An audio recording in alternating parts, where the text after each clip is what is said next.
Hello friends, आपका स्वागत है हमारे ग्लांस एकेडमी चैनल पर। आज हम यूपी जूनियर शिक्षक भर्ती 2021 के लिए टॉप मोस्ट एमसीक्यू लेकर उपस्थित हुए हैं। अगर वीडियो अच्छी लगे तो प्लीज़ चैनल को लाइक एंड सब्सक्राइब जरूर करिए।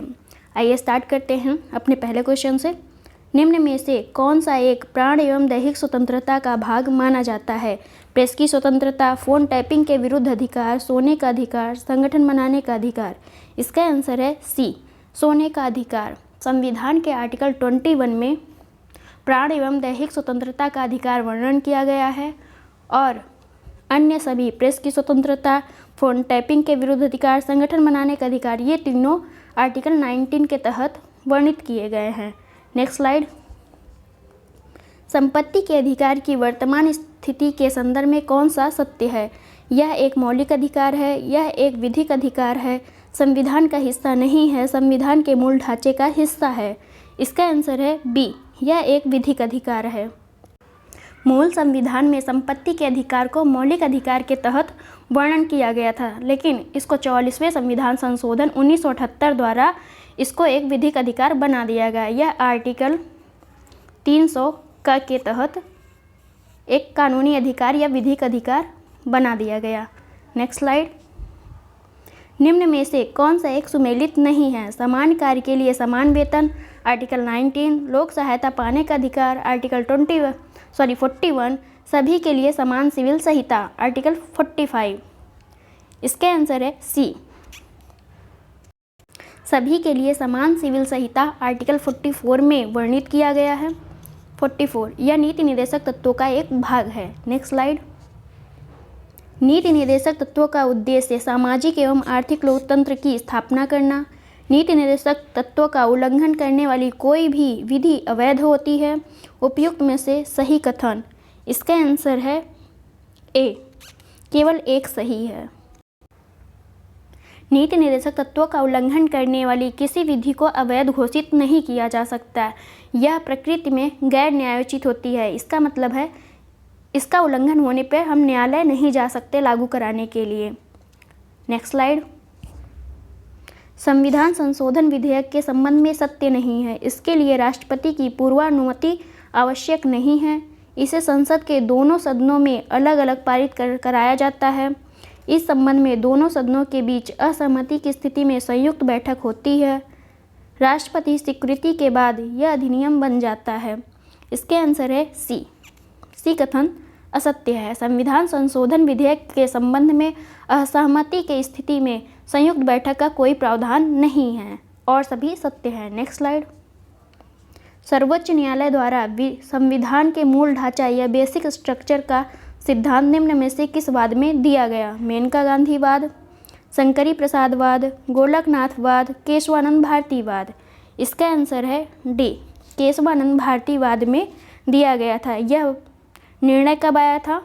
1973 में केशवानंद भारतीवाद का निर्णय आया था। इसी में कहा गया था सर्वोच्च न्यायालय के द्वारा कि भारतीय संविधान का मूल ढांचा का सिद्धांत देते हुए कहा गया कि 368 के अंतर्गत संसद के संवैधानिक अधिकार उसे संविधान के मूल ढांचे को बदलने का अधिकार नहीं देते हैं। Next slide. सरकारीय आयोग का संबंध है वित्तीय सुधार से, केंद्र राज्य संबंध से, प्रशासनिक सुधार से, सिविल सेवा सुधार से। इसका आंसर है बी, केंद्र राज्य संबंध से सरकारीय आयोग का संबंध है। यह सरकारीय आयोग का गठन 1983 में हुआ था। Next slide. किसी राज्य में राष्ट्रपति शासन लगाया जा सकता है यदि राज्य में संवैधानिक तंत्र विफल हो जाए, राज्य केंद्र के निर्देशन को मानने में विफल हो, उपयुक्त दोनों स्थितियों में, उपर्युक्त में से किसी स्थिति में नहीं। इसका आंसर है सी, उपयुक्त दोनों स्थितियों में राष्ट्रपति शासन लगाया जा सकता है। राष्ट्रपति शासन आर्टिकल 356 के तहत लगाया जाता है। Next slide. संसद में स्वीकृत वित्तीय आपातकाल की अवधि होती है। अधिकतम 6 माह तक हो सकती है, अधिकतम 1 वर्ष तक हो सकती है, अनिश्चित काल तक हो सकती है। संसद के अनुमोदन द्वारा बार बार बढ़ाई जा सकती है। इसका आंसर है सी, अनिश्चित काल तक हो सकती है। आर्टिकल 360 में वित्तीय आपातकाल का वर्णन किया गया है। Next slide. निम्न में से कौन सा कथन सत्य नहीं है? भारत के पहले निर्वाचित राष्ट्रपति डॉक्टर राजेंद्र प्रसाद थे। भारत के प्रथम मुस्लिम राष्ट्रपति फ़खरुद्दीन अली अहमद थे। भारत के प्रथम दलित राष्ट्रपति KR नारायण थे। भारत की प्रथम महिला राष्ट्रपति प्रतिभा पाटिल थी। इसका आंसर है बी। भारत के प्रथम मुस्लिम राष्ट्रपति जाकिर हुसैन थे। जाकिर हुसैन। अन्य सभी सत्य हैं। Next slide. केंद्रीय मंत्रिपरिषद के संबंध में कौन सा कथन सत्य नहीं है? मंत्रिपरिषद का कार्य राष्ट्रपति को सहायता और सलाह देना। मंत्रियों की नियुक्ति प्रधानमंत्री करता है। मंत्री राष्ट्रपति के प्रसाद पर्यंत पद धारण करते हैं। मंत्रिपरिषद लोकसभा के प्रति सामूहिक रूप से उत्तरदायी होगी। इसका आंसर है बी। मंत्रियों की नियुक्ति राष्ट्रपति करते हैं आर्टिकल 75 के तहत। Next slide. लोकसभा में मंत्रिमंडल के खिलाफ अविश्वास प्रस्ताव रखा जा सकता है न्यूनतम 5 सदस्यों की सहमति से, न्यूनतम 10 सदस्यों की सहमति से, न्यूनतम 50 सदस्यों की सहमति से, न्यूनतम 100 सदस्यों की सहमति से। इसका आंसर है सी। न्यूनतम 50 सदस्यों की सहमति से लोकसभा कभी भी अविश्वास प्रस्ताव पारित कर मंत्रिमंडल को हटा सकती है। इस प्रस्ताव को सदन में प्रस्तुत करने के लिए 50 सदस्यों की सहमति आवश्यक है। Next slide.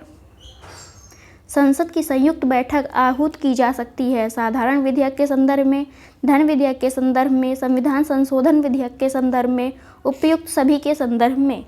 इसका आंसर है ए। साधारण विधेयक के संबंध में जो है संसद की संयुक्त बैठक बुलाई जाती है। संयुक्त बैठक का प्रावधान आर्टिकल 108 के तहत दिया गया है। Next slide. बजट के विभिन्न चरणों पर विचार कीजिए। बजट पर आम बहस, विभागीय समितियों द्वारा जांच, बजट का प्रस्तुतिकरण, अनुदान मांग पर मतदान। इसका आंसर है सी। 3, 1, 2, 4।